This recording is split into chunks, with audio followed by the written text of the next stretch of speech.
एक देश जिसके नाम से दुनिया डरती है, एक सरकार जिसे कोई मान्यता देना नहीं चाहता, एक जमीन जो अगस्त 2021 के बाद अंधेरे में डूब गई थी, उसके सारे दरवाजे बंद हो गए थे। ना कोई प्लेन आ सकता था, ना कोई जा सकता था।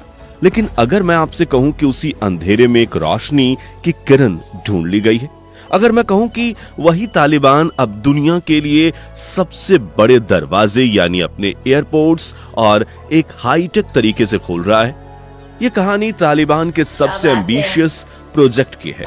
यह कहानी है सियासत, पैसा और मजबूरी की। और इस कहानी में एक नया खिलाड़ी भी है जिसके बारे में सुनकर आप हैरान रह जाएंगे। तो चलिए शुरू करते हैं और जानते हैं कि आखिर अफगानिस्तान के बंद आसमान में ये नया चैप्टर कैसे लिखा जा रहा है। सबसे पहले हमें उस समय में वापस जाना होगा जब सब कुछ बदल गया। अगस्त 2021 जब तालिबान ने काबुल पर कब्जा किया तो हामिद करजई इंटरनेशनल एयरपोर्ट पर अजीब सा मंजर था। हजारों लोग देश छोड़ने के लिए एयरपोर्ट की तरफ भाग रहे थे। इस अफरा तफरी में एयरपोर्ट का पूरा इंफ्रास्ट्रक्चर तबाह हो गया, रडार सिस्टम तोड़ दिए गए, एयर ट्रैफिक कंट्रोल टावर बेकार हो गए और सबसे जरूरी चीज, जो स्किल्ड लोग एयरपोर्ट चलाते थे जैसे कि एयर ट्रैफिक कंट्रोलर और इंजीनियर्स, सिक्योरिटी स्टाफ, वो देश छोड़कर जा चुके थे। देश एक आइलैंड की तरह बनकर रह गया था जहां सिर्फ ह्यूमैनिटेरियन एड यानी मदद के जहाज ही उतर पा रहे थे। यह एक नेशनल क्राइसिस था। तालिबान जानता था कि अगर देश चलाना है तो एयरपोर्ट्स खोलना ही पड़ेगा, पर कैसे? उसके पास ना टेक्नोलॉजी थी, ना ट्रेन्ड लोग, इसलिए उन्होंने दुनिया से मदद मांगी। 3 देश लाइन में थे, टर्की, कतर और यूनाइटेड अरब एमिरेट्स यानी यूएई। काफी महीनों तक चली बातचीत के बाद टर्की और कतर एक साथ मिलकर ऑफर दे रहे थे, लेकिन तालिबान को डर था कि वो सिक्योरिटी और पॉलिटिक्स में ज्यादा इन्वॉल्व हो जाएंगे। तभी एंट्री हुई यूएई की। यूएई ने ऐसा डील ऑफर किया जो अजीब भी थी और स्मार्ट भी। उन्होंने अपनी एक हाईटेक कंपनी GAAC, जो G42 ग्रुप का हिस्सा है, उसको आगे किया और यह company artificial intelligence, cloud computing और इस सब में एक्सपर्ट है और यूएई की नेशनल सिक्योरिटी से जुड़े लोगों के काफी करीब है। मई 2022 में तालिबान ने यूएई की इस कंपनी के साथ एक बड़ी डील साइन कर ली है। इस डील के तहत GAAC अफगानिस्तान के 4 सबसे बड़े इंटरनेशनल एयरपोर्ट्स को मैनेज करेगी, काबुल, कांधार, हेरात और मंजरी शरीफ। उनका काम है ग्राउंड हैंडलिंग, सामान उतारना चढ़ाना, सिक्योरिटी स्क्रीनिंग और एयर ट्रैफिक कंट्रोल में टेक्निकल सपोर्ट देना। यह तालिबान के लिए एक जीत थी क्योंकि उन्हें एक कमर्शियल पार्टनर मिल गया था, ना कोई मिलिट्री पावर।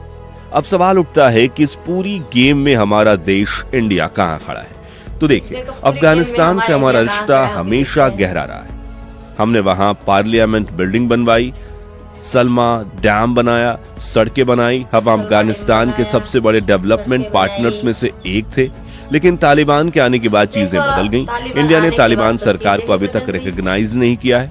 हमारी पॉलिसी वेट एंड वॉच की है। हमारे लिए सबसे बड़ी चिंता सिक्योरिटी की है। हम नहीं चाहते कि अफगानिस्तान की जमीन इंडिया के खिलाफ आतंकवादी गतिविधियों के लिए इस्तेमाल हो। पर इस एयरपोर्ट प्रोजेक्ट का इंडिया के लिए एक अलग मतलब है।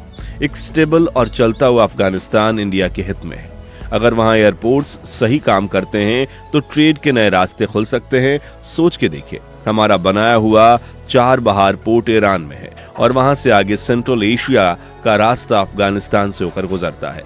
अगर अफगानिस्तान में शांति हो और कनेक्टिविटी बेहतर हो तो इसका डायरेक्ट फायदा इंडिया को मिल सकता है। फिलहाल इंडिया ने काबुल में अपनी एम्बेसी में एक टेक्निकल टीम भेजी है। हम डायरेक्टली तालिबान से डील नहीं कर रहे, लेकिन वहां अपनी प्रेजेंस बनाए हुए हैं ताकि ह्यूमैनिटेरियन एड आसानी से पहुंच सके और सिचुएशन पर नजर रख सके। तो साफ है, इंडिया इस खेल को दूर से देख रहा है और सही वक्त का इंतजार कर रहा है। अब आप सोच रहे होंगे कि तालिबान को इन एयरपोर्ट्स से क्या फायदा है? ये प्रोजेक्ट सिर्फ एक इंफ्रास्ट्रक्चर प्रोजेक्ट नहीं है दोस्तों, ये एक सोची समझी सियासी बाजी है। इसके 3 बड़े मकसद है। पहला, पैसा पैसा पैसा। जब कोई प्लेन अफगानिस्तान के ऊपर से उड़कर जाता है तो उसे ओवर फ्लाइट फीस देनी पड़ती है। जब कोई प्लेन वहां लैंड करता है तो उसे लैंडिंग फीस देनी पड़ती है और यह सारा पैसा यूएस डॉलर में आता है। तालिबान के पास फॉरेन करेंसी की सख्त कमी है और एयरपोर्ट उनके लिए सोने का अंडा देने वाला मुर्गी साबित हो सकती है। दूसरा, दुनिया में इज्जत। सोच के देखिए, जब फ्लाई दुबई या एयर अरेबिया जैसे इंटरनेशनल एयरलाइंस आपके देश में आती हैं तो दुनिया को एक मैसेज जाता है, ये सब कुछ नॉर्मल है। एक चलता हुआ मॉडर्न एयरपोर्ट एक फंक्शनल गवर्नमेंट की निशानी होती है। इसे तालिबान दुनिया में अपनी इमेज सुधारना चाहता है ताकि धीरे धीरे उसे रिकग्निशन मिल सके। तीसरा, आइसोलेशन से आजादी। एक बंद देश कभी तरक्की नहीं कर सकता। एयरपोर्ट्स के जरिए ही इंसान मदद कर सकता है, बिजनेस हो सकता है और वहां के लोग बाहर जा सकते हैं। अपने आप को दुनिया से जोड़कर तालिबान ये दिखाना चाहता है कि वो देश चलाने में कैपेबल है। लेकिन इस प्रोजेक्ट का रास्ता फूलों से नहीं, कांटों से भरा है। तालिबान के सामने कई बड़े चैलेंजेस हैं। नंबर 1, सैंक्शंस का जाल। तालिबान के कई बड़े नेताओं पर इंटरनेशनल सैंक्शंस लगे हुए हैं। इस वजह से दुनिया की बड़ी एयरलाइंस जैसे एमिरेट्स, ब्रिटिश एयरवेज या लुफ्ताना वहां जाने से डरती हैं। उन्हें डर है कि कहीं वो किसी नियम को न तोड़ दे। नंबर 2, सिक्योरिटी का डर। हम सबको अगस्त 2021 का वो भयानक बॉम्ब ब्लास्ट याद है जो ISIS ने किया था। आज भी ISIS के वहां बहुत बड़ा खतरा बना हुआ है। जब तक एयरलाइंस और पैसेंजर्स को 100% सिक्योरिटी की गारंटी नहीं मिलती, वो वहां जाने से हिचकिचाएंगे। नंबर 3, पहचान का संकट। क्योंकि किसी भी देश ने तालिबान सरकार को मान्यता नहीं दी है, इसलिए इंटरनेशनल एविएशन एग्रीमेंट्स को अपडेट करना बहुत मुश्किल है। इंश्योरेंस कंपनीज भी अफगानिस्तान के लिए कवर देने से डर रही हैं। Number 4, brain drain. जो स्किल्ड लोग देश छोड़कर चले गए हैं, उनकी जगह कौन लेगा? आप हाईटेक मशीन तो लगा सकते हैं, लेकिन उन्हें चलाने के लिए ट्रेन लोग कहां से लाएंगे? ये बहुत बड़ा सवाल है। तो आखिर में एयरपोर्ट प्रोजेक्ट एक आईने की तरह है जो नए अफगानिस्तान की तस्वीर दिखाता है। एक तरफ दुनिया से जोड़ने की कोशिश, आगे बढ़ने की चाहत, दूसरी तरफ आतंक का साया, सैंक्शंस की दीवारें और पुरानी सोच की जंजीर।